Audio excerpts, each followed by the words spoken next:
Para contextualizar, meu marido Thomas e eu estamos juntos há 6 anos, sendo 2 deles casados. Thomas tem um filho de 19 anos, Robbie, de seu casamento anterior. Infelizmente, a primeira esposa de Thomas faleceu de forma inesperada devido a um aneurisma, cerca de 5 anos antes de eu conhecê-lo. Na época, Robbie tinha apenas 9 anos e foi profundamente afetado pela perda da mãe, o que o tornou um garoto problemático. Conforme ele crescia, a situação só piorava. Quando fui apresentada a Robbie, ele tinha entre 13 e 14 anos. Desde o começo, ficou claro que ele não estava disposto a me aceitar como parte da família. Ele deixou evidente que, para ele, ninguém poderia substituir sua mãe, algo que eu nunca tive a intenção de fazer. Eu tentei ser amiga de Robbie, mas ele estava determinado a garantir que eu desistisse do relacionamento e fosse embora. Conversei com Thomas sobre a situação e sugeri que ele enviasse Robbie para a terapia, para que ele pudesse lidar melhor com suas emoções. Thomas me explicou que já haviam tentado de tudo, mas Robbie simplesmente não mostrava interesse em melhorar desde a morte de sua mãe. Thomas, por sua vez, não havia pensado em namorar por muito tempo após o falecimento de sua esposa. Porém, quando me conheceu, ele mudou de ideia. Eu fui uma das primeiras mulheres com quem ele se envolveu seriamente depois da morte de sua esposa. Ele chegou a sair em alguns encontros naquele ano, mas nenhuma das mulheres conseguiu um segundo encontro com ele, exceto eu. Thomas sempre foi muito direto e honesto comigo desde o início, e ele me avisou que Robbie provavelmente não seria acolhedor, pois ainda não havia superado a morte da mãe. Por isso, Thomas queria ir devagar antes de me apresentar à sua família. Ficamos juntos por um ano antes que Thomas finalmente me levasse para casa. Mesmo assim, Robbie continuou a ser muito cruel comigo nos primeiros anos. Tudo o que ele fazia era ter acessos de raiva e ser rude comigo. Inicialmente, eu tentei entendê-lo e ser gentil com Robbie, mas com o tempo, percebi que meus esforços eram em vão. Decidi começar a ignorá-lo, pois lutar contra seu comportamento desgastante não valia minha energia. Falei repetidamente com Thomas, pedindo que ele fizesse algo a respeito, e embora Thomas ocasionalmente repreendesse Robbie, isso não fazia diferença. Robbie sempre voltava ao seu comportamento habitual. Eu amo Thomas verdadeiramente, de todo o coração, e sabia que, independentemente das dificuldades, queria fazer nosso relacionamento funcionar. Foi por isso que fiquei ao seu lado por quase 6 anos, apesar de ele perdoar constantemente as atitudes de seu filho. No entanto, algo recente se tornou a gota d'água para mim.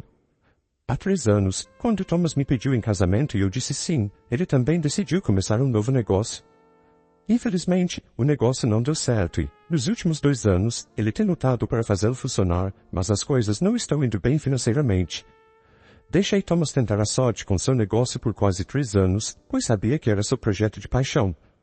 No entanto, quando ficou claro que o negócio não estava decolando, comecei a sugerir que talvez fosse hora de seguir em frente, buscar novas oportunidades ou até mesmo voltar ao seu antigo trabalho. Isso se tornou especialmente importante para mim, pois, nos últimos 3 anos, vivemos principalmente do meu dinheiro. Comecei a pressioná-la a desistir do negócio e a considerar outras opções, especialmente porque eu estava cada vez mais preocupada com nossa situação financeira. Sabia que não poderia sustentar nossa família sozinha por muito mais tempo sem comprometer meu próprio futuro e minha aposentadoria. Tentei empurrar Thomas na direção certa de forma gentil, mas ele foi teimoso, insistindo que só precisava de mais um pouco de tempo para fazer o negócio funcionar. Continuava inventando desculpas para não desistir, apesar de todas as evidências de que não estava dando certo. Eu realmente queria ser compreensiva, mas chegou um ponto em que se tornou impossível para mim continuar apoiando, sabendo que isso não estava funcionando. Recentemente, começamos a brigar muito por causa da nossa situação financeira. Acredito que, em algum momento, o filho de Thomas, Robbie, ouviu nossas discussões e tirou conclusões erradas, pensando que eu era uma interesseira por sugerir que Thomas vendesse o negócio e voltasse ao seu antigo emprego para garantir uma renda mais estável. Fiquei profundamente ofendida por essa insinuação, porque a última coisa que sou é interesseira. Sempre fui independente e não suportava a ideia de que Robbie pensasse que eu estava contando com meu marido para obter dinheiro. Na verdade, a realidade era oposta, eu estava sustentando a família. Essa questão veio à tona algumas semanas atrás, quando pedi a Robbie que fizesse algumas tarefas, e ele respondeu que não aceitaria ordens de uma interesseira sem autorrespeito ou dignidade. Fiquei obviamente chocada e questionei o que ele queria dizer com isso. Robbie, então, explicou sua linha de raciocínio, que estava completamente equivocada. Antes que eu pudesse corrigir essa situação, Thomas interveio, interrompendo a discussão. Thomas me puxou de lado e pediu que eu não contasse nada ao seu filho sobre nossa situação financeira. Rob não tinha ideia de que estávamos vivendo do meu dinheiro por tanto tempo, e Thomas queria preservar sua imagem diante do filho. Ele disse que seria extremamente humilhante para ele, como pai, admitir que estava enfrentando dificuldades financeiras e expor a Rob o quanto sua situação havia se deteriorado. Thomas praticamente me implorou para manter essa verdade em segredo. Então, obedeci ao pedido de Thomas e mantive o segredo, mas isso teve um custo alto para mim. Depois daquele dia, as coisas começaram a piorar, já que Rob agora estava convencido de que eu era uma interesseira. Ele passou a usar essa acusação contra mim constantemente, e embora fosse extremamente tentador contar a verdade, continuei em silêncio por causa de Thomas. Quando Rob voltou para casa para as férias de inverno, eu sabia que ele ficaria apenas algumas semanas, então pensei que seria possível tolerá-lo por esse curto período. Já havia suportado seu comportamento terrível por tantos anos que achei que conseguiria lidar com isso mais uma vez. No entanto, dessa vez, parecia que Rob estava determinado a tornar as coisas ainda mais difíceis para mim. Alguns dias atrás, ele decidiu pegar meu carro sem minha permissão e acabou batendo com ele, justamente antes de eu sair para uma reunião muito importante, sobre a qual eu vinha falando há dias. Normalmente, saio para o trabalho por volta das 9 horas da manhã, mas naquele dia em particular, eu estava me preparando para sair mais cedo para garantir que chegaria a tempo. Eu tinha uma reunião com um cliente muito importante. Para evitar qualquer risco de atraso, planejei sair de casa bem mais cedo do que o habitual. Estava pronta para sair quando fui verificar meu carro e me deparei com uma cena devastadora. Havia um enorme amassado no capô e as laterais estavam raspadas. Para piorar a situação, Rob estava ao lado do carro, segurando as chaves na mão e com um sorriso orgulhoso no rosto, como se acreditasse que tinha feito algo grandioso. Nem eu nem Thomas havíamos saído para o trabalho ainda, e ao ver o estado do meu carro e a atitude de Rob, perdi completamente o controle. Thomas conseguiu segurar Rob antes que ele pudesse fazer qualquer outra coisa. Eu, por outro lado, estava chorando, devastada com o que tinha acabado de acontecer. Sabia que não poderia mais usar o carro para a reunião e teria que pegar um táxi. Embora isso não fosse o fim do mundo, meu carro tinha um valor sentimental enorme para mim, sendo uma das primeiras coisas que comprei com meu dinheiro arduamente ganho. Além disso, pegar um táxi para uma reunião tão importante para minha carreira, com um cliente de grande relevância, parecia inadequado. Estava profundamente chateada, como qualquer pessoa estaria nessa situação. No entanto, Rob não demonstrava nenhum arrependimento pelo que havia feito. Pelo contrário, ele começou a gritar comigo enquanto Thomas tentava segurá-lo, dizendo que isso deveria servir para me mostrar meu lugar. Rob acreditava que eu era arrogante por depender do meu marido para financiar meu estilo de vida e achava ridículo eu estar tão preocupada com a reunião, considerando que, na visão distorcida dele, eu vivia às custas de Thomas. Eu havia mencionado essa reunião importante várias vezes nos dias anteriores, destacando sua relevância para minha carreira. Mesmo assim, Rob, em sua percepção distorcida, acreditava que, no final das contas, eu estava apenas vivendo do dinheiro do meu marido. Ele queria me fazer perceber, na visão dele, o quão pretensiosa e falsa eu era, alegando que podia ver através de mim. Ele começou a gritar, dizendo que essa era a minha lição por tentar forçar seu pai a vender o negócio para que eu pudesse ter mais dinheiro para mim mesma. Em seguida, ele deu outro chute no meu carro e me chamou de interesseira, chegando ao ponto de cuspir no chão, tudo isso enquanto Thomas tentava segurá-lo. Foi nesse momento que decidi que não podia mais esconder a verdade por causa de Thomas. Eu precisava dizer a Rob tudo o que vinha guardando. Minha intenção era esfregar a verdade na cara dele da maneira mais desagradável possível, pois eu sentia que ele merecia ouvir aquilo. Naquele momento, eu nem me importava com o fato de que ele tinha apenas 19 anos e que eu era uma mulher adulta discutindo com ele. Eu só queria machucá-lo com a verdade. Revelei a Rob como o negócio de seu pai vinha enfrentando dificuldades nos últimos 3 anos e expliquei que eu havia sido a única a sustentar a família durante todo esse período. E em vez de mostrar qualquer gratidão por isso, ele tentou me sabotar e me humilhar, como se eu fosse a culpada por nossa situação. Também disse a Rob que era eu quem estava pagando suas mensalidades na faculdade até agora. Mesmo que seu pai tivesse me prometido que me pagaria de volta o mais rápido possível, o fato era que, naquele momento, eu estava arcando com os custos. Expliquei que, por isso, ele não tinha o direito de me tratar daquela maneira ou me chamar de interesseira. Se alguém estava precisando de dinheiro ali, eram eles, não eu. Pude ver no rosto de Rob que ele estava completamente chocado, praticamente congelado no lugar, assim como Thomas. Enxuguei minhas lágrimas e comecei a me afastar, reservando um táxi para ir à reunião. Nem me virei, pois não queria dar a Rob a satisfação de me ver chorar. Felizmente, a reunião correu bem, pois cheguei cedo o suficiente para me recompor e assumir uma postura profissional. A decisão de ir de táxi, em vez de usar meu próprio carro, acabou não sendo um problema tão grande quanto eu havia imaginado. Quando voltei para casa, vi que meu carro ainda estava no mesmo lugar, danificado.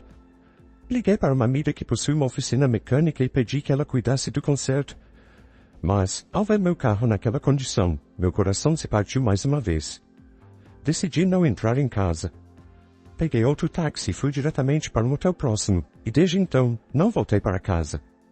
Ver meu carro naquele estado me fez perceber o quanto eu estava sendo desrespeitada na minha própria casa. Tudo isso aconteceu porque Thomas não conseguia se impor diante do filho, e eu cheguei ao meu limite. Após esse incidente, não havia mais como voltar para aquela casa e tentar consertar as coisas com eles, porque eles definitivamente não mereciam. Naquele dia, ainda esperei que Thomas me ligasse para saber como eu estava após a reunião e minha ida ao hotel, mas nem isso aconteceu. No dia seguinte, depois de uma noite chorando até dormir, percebi que não conseguia mais viver com aquelas pessoas. O amor, claramente, não era suficiente para manter nosso relacionamento. Decidi então ligar para meu advogado e pedi que iniciasse o processo de divórcio. Em seguida, entrei em contato com meu irmão e pedi que ele fosse até minha casa para recolher algumas coisas importantes e trazê-las para mim, pois eu não queria ver Thomas ou Robbie. Expliquei a situação para ele, e meu irmão prontamente se dispôs a me ajudar. Quando meu irmão foi à casa para pegar minhas coisas, Thomas pareceu perceber que eu não estava planejando voltar tão cedo. Tanto ele quanto Robbie começaram a bombardear meu telefone com chamadas e mensagens. Silenciei todas as notificações, pois não queria pensar neles naquele momento, mas optei por não bloqueá-los, pois queria ver o que eles tinham a dizer. Antes de ir para a cama, finalmente decidi verificar as mensagens que eles estavam me enviando. Vi que eram apenas tentativas de se desculpar, dizendo que estavam dispostos a consertar tudo e pedindo que eu voltasse. Mas tudo o que eles queriam era que eu voltasse e conversasse com eles, algo que eu até esperava de Thomas. No entanto, o que realmente me surpreendeu foi o fato de que até Robbie se desculpou, dizendo que estava pronto para mudar e se tornar uma pessoa melhor. Isso me pegou de surpresa, mas eu não seria enganada tão facilmente. Ficou claro para mim que eles estavam me contatando apenas porque precisavam que eu estivesse lá para eles. Se Thomas estivesse realmente arrependido, ele teria me procurado no mesmo dia em que saí e se desculpado por tudo. Ele não teria esperado até perceber que eu não voltaria para casa para então tentar se redimir. Na verdade, nem mesmo quando não voltei naquele dia ele tentou me contatar. Somente quando meu irmão foi pegar minhas coisas é que Thomas sentiu a necessidade de entrar em contato comigo. Suas desculpas, portanto, pareceram vazias e sem sentido. Quanto a Robbie, eu nem precisei pensar duas vezes sobre o motivo pelo qual ele estava se desculpando comigo. Era óbvio que ele só estava fazendo isso por conveniência, não por genuíno arrependimento. Robbie percebeu que precisava encontrar uma maneira de pagar a faculdade, já que, até aquele momento, era eu quem estava bancando suas mensalidades. Ele obviamente ainda dependia da minha ajuda, pois faltavam 2 anos para ele se formar, e Thomas, devido à sua situação financeira, não poderia arcar com esses custos. Sendo eu a única esperança de Robbie, ele não teve outra escolha a não ser se desculpar. O pirralho preguiçoso que ele é, provavelmente nem considerou a possibilidade de trabalhar enquanto estuda, como a maioria de nós, ou de fazer um empréstimo estudantil. Mesmo com as desculpas, eu me sentia profundamente decepcionada. Sabia que eles não estavam realmente arrependidos, estavam apenas dizendo que era conveniente no momento. Demorei muito para chegar a essa conclusão, mas finalmente percebi que eu amava Thomas muito mais do que ele me amava, e certamente mais do que ele merecia. Já era hora de me priorizar e deixá-lo ir. Nos últimos 6 anos, tudo o que Thomas fez foram promessas vazias, alegando que consertaria as coisas entre mim e Robbie, mas nunca houve consequências reais para as ações de Robbie. Thomas apenas pedia para Robbie melhorar, mas nunca tomou medidas concretas para mudar a situação.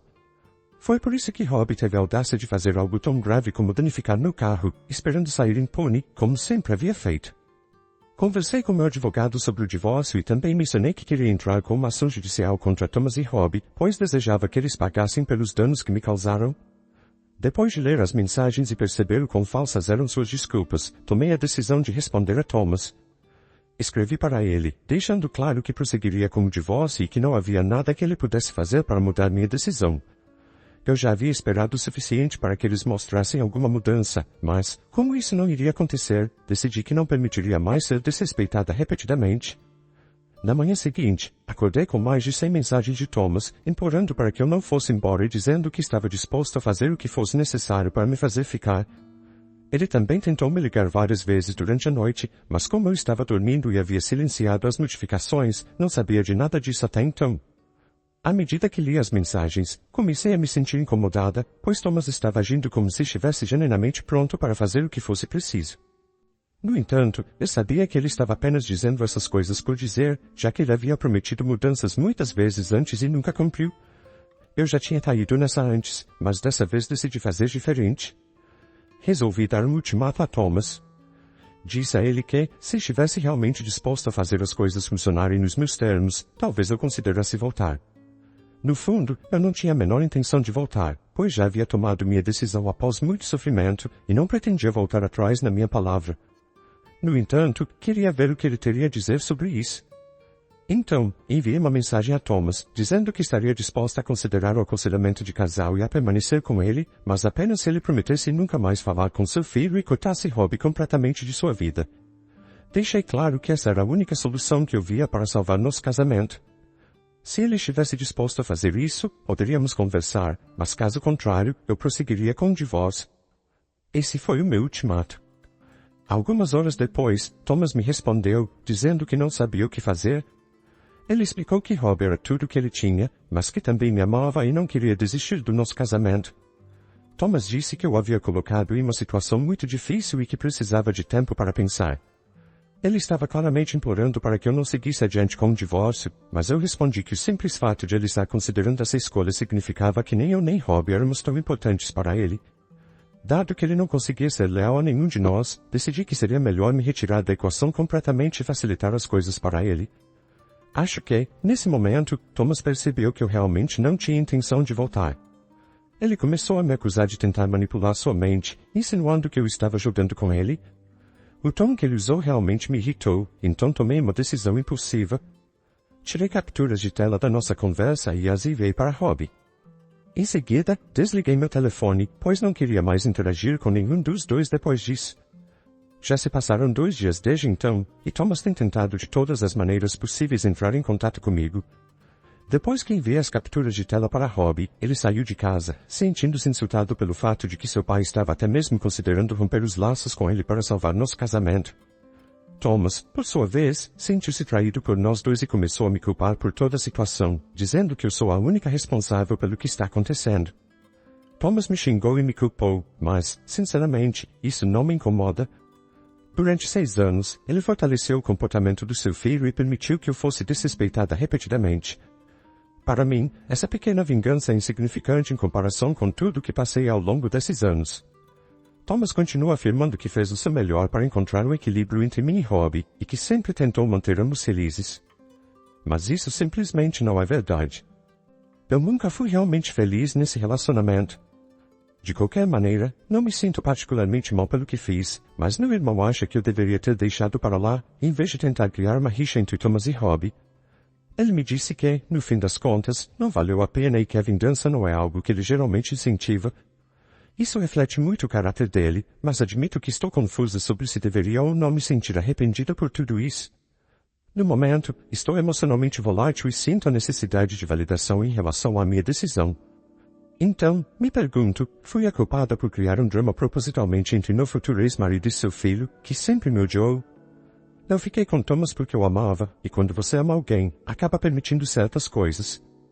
No meu caso, demorei muito para perceber que talvez ele não me amasse tanto quanto eu amava. Acho que isso é algo comum quando as pessoas tentam tirar vantagem de você, e foi exatamente o que aconteceu comigo. Mas não vou me envergonhar por isso. Há uma grande diferença entre ser um capacho voluntário e ser alguém que foi manipulado em nome do amor. Eu estava fazendo sacrifícios para fazer o relacionamento funcionar, e levou muito tempo para perceber que eu era a única que estava realmente fazendo isso. Isso não foi justo comigo, e posso entender que algumas pessoas possam pensar que fui fácil de manipular por ter ficado tanto tempo nessa situação. Mas, sinceramente, eu não me importo. O que importa é que finalmente encontrei a coragem para deixá-lo, e isso é uma grande vitória para mim. Mesmo que ainda tenha um pouco de amor por Thomas em meu coração, considero uma grande conquista ter encontrado a coragem de deixá-lo. Não vou me deixar envergonhar por ter cometido um erro, assim como muitas pessoas fazem, e acho que está tudo bem com isso. Quero agradecer a todos que foram gentis comigo, e para aqueles que não foram, sinceramente, não me importa. Então, pessoal, Tenho algumas atualizações para compartilhar com vocês, mas, primeiro, quero agradecer a todos que me apoiaram. Estou obviamente seguindo em frente com o divórcio.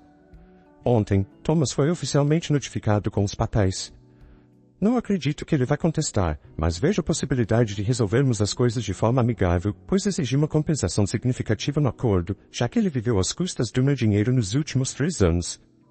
Quero ser reembolsada por tudo isso, incluindo os danos que tive que pagar pelo meu carro.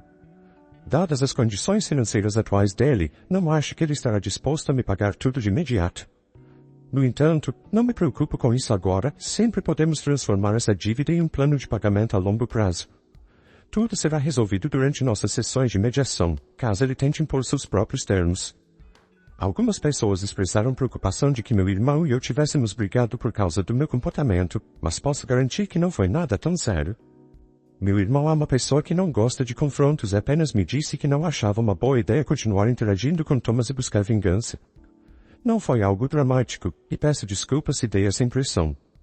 Foi apenas uma sugestão que ele fez, e desde então, nem sequer falamos sobre o assunto porque nem ele nem eu consideramos isso tão importante. Nos últimos dias, Thomas e Robin não tentaram entrar em contato comigo, o que me deixou muito grata, pois eu realmente não quero ter mais nada a ver com eles. Tudo que eu quero agora é um pouco de paz e sossego. Saí do hotel onde estava hospedada e agora estou na casa de um amigo. Espero que ninguém tente me encontrar aqui. Oi a todos, já se passaram algumas semanas, e amanhã Thomas e eu participaremos da nossa primeira sessão de mediação, exatamente como eu esperava. Thomas não quer pagar o valor que exigi no acordo, o que acho estranho, considerando que foi o filho dele quem danificou meu carro. Se nada mais, ele deveria pelo menos se oferecer para cobrir esse custo. Além disso, parece que ele esqueceu que prometeu me pagar de volta. Infelizmente, não temos um contrato formal sobre isso, mas tenho várias mensagens dele, onde ele mencionou casualmente que me pagaria de volta todas as mensalidades que paguei para Rob assim que pudesse. Mesmo sem um contrato, acho que isso deve ser suficiente por enquanto. Para aqueles que perguntaram por que saí de casa, é importante saber que era uma casa alugada. Embora tentássemos dividir o aluguel nos últimos anos, o nome de Thomas estava no contrato de locação, e eu não achei que valia a pena lutar por isso, então decidi sair. Estou procurando um apartamento perto do meu trabalho, e assim que encontrar um, vou me mudar da casa do meu amigo e começar a viver sozinha novamente. Não posso exatamente viver com meu irmão porque ele tem sua própria família. Eles até me disseram que sou bem-vinda na casa deles, mas não quero que ninguém tenha que abrir mão de seu espaço por minha causa. Essa é a situação no momento, e espero que a mediação do divórcio acabe logo para que eu possa seguir em frente de verdade. Já comecei a me esforçar ativamente para seguir em frente, dedicando-me ao meu trabalho e concentrando-me em outras coisas para tirar Thomas da minha mente. Não tem sido fácil, mas estou determinada a reconstruir minha vida sem ele. Mesmo sabendo que ele era tóxico para mim e que o melhor é seguir em frente, admito que uma parte de mim sempre terá uma queda por Thomas. Estou com medo de vê-lo amanhã durante a mediação, mas sei que isso precisa ser feito. Quem sabe, talvez ele acabe mostrando seu verdadeiro caráter, e eu finalmente consiga começar a odiá-lo de vez. Estou apenas cruzando os dedos e esperando pelo melhor. Provavelmente estarei muito ocupada nos próximos meses até que o divórcio seja finalizado, então não acho que terei tempo de manter todos atualizados sobre o que está acontecendo. Se eu fizer outra atualização, será definitivamente depois que o divórcio for concluído. Me desejem sorte? Oi pessoal, faz muito tempo que não dou notícias. Como prometido, estou de volta após o meu divórcio. Minha última atualização foi há cerca de 7 meses, e finalmente, na semana passada, o divórcio foi finalizado. Desde então, a vida tem sido uma festa sem fim. Os últimos meses foram extremamente difíceis e desgastantes para mim, mas agora que tudo acabou, tenho saído muito mais com meus amigos e família. Estou até planejando uma viagem para a Grécia com algumas amigas do ensino médio, algo que eu realmente mereço após tudo que passei. Eu me apresentei com essa viagem como mimo, e vou fazer o possível para aproveitar minha vida ao máximo. O processo de divórcio foi extremamente difícil e tóxico, e prefiro não entrar em detalhes, mas, ao menos, no final, consegui recuperar todo o dinheiro que me era devido, embora Thomas não tenha conseguido me pagar tudo de uma vez. Desde então, Thomas tem se feito de vítima nas redes sociais, e a maioria dos nossos amigos em comum tomou o lado dele. Eles acham que fui muito precipitada ao pedir o divórcio e começaram a espalhar que eu nunca o amei de verdade, alegando que foi fácil para mim deixá-lo. Além disso, tem me chamado de interesseira e a pessoa mais materialista que conhecem, simplesmente porque recuperei o dinheiro que era meu por direito. Não entendo como isso me torna a vilã da história, mas estou feliz por essas pessoas terem mostrado suas verdadeiras faces. Agora sei com certeza que nunca foram meus verdadeiros amigos. Cortei contato com todos que ficaram do lado dele durante o divórcio, porque não preciso desse tipo de negatividade na minha vida. Como disse antes, agora vou viver a vida plenamente. Tenho meus amigos, minha família e, mais importante, reencontrei a mim mesma. Eu acredito que a protagonista não foi precipitada ao pedir o divórcio, pelo contrário, ela tomou a atitude correta. Thomas, que queria que ela continuasse pagando as despesas da casa, e seu filho, que apenas queria que ela custeasse sua faculdade, foram os verdadeiros interesseiros nessa história. É gratificante ver que, no acordo de divórcio, ela conseguiu recuperar o dinheiro que lhe era devido, incluindo o prejuízo causado pelo estrago no carro. Fico feliz que, apesar de toda a dor e dificuldade, ela tenha saído vitoriosa e conseguido dar um novo rumo à sua vida. E você, o que acha? Ela tomou a decisão certa ou você teria agido de outra maneira? Obrigado por se juntar a nós hoje no Recanto das Histórias. Não se esqueça de curtir, se inscrever e clicar no sino de notificação para não perder nenhuma história sobre relacionamentos e desafios familiares. Nos vemos em breve.